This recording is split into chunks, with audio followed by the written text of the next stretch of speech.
সূর্যের কিরণে পৃথিবী উত্তপ্ত হয়, কিন্তু তাও সে নিজের উর্বরতা কখনো হারায় না। কেন?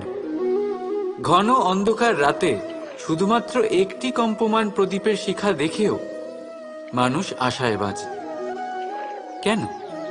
চারিদিকে অশুভ দেখার পরেও মনুষ্য জাতির অস্তিত্ব এখনো কি করে? এই প্রশ্নের উত্তর হলো বিশ্বাস। এই ধরিত্রীর বিশ্বাস যে প্রচন্ড গ্রীষ্মের পর আসবে বর্ষা, এই জন্য সে নিজের উর্বরতা হারায় না।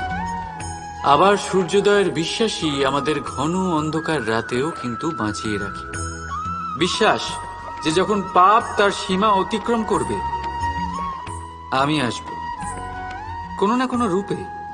বিশ্বাসই সেই সার যা মানবতার অস্তিত্বকে বজায় রাখে। বলতে গেলে লাগে এক মুহূর্ত, ভাবতে লাগে কিছু ঘন্টা, বুঝতে চেষ্টা করলে কেটে যায় মাস, আর সিদ্ধ করতে গেলে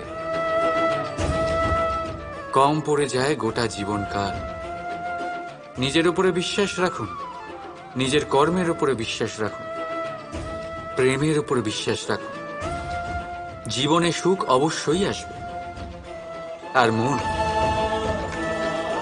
মন প্রসন্ন হয়ে বলবে, রাধা রাধা।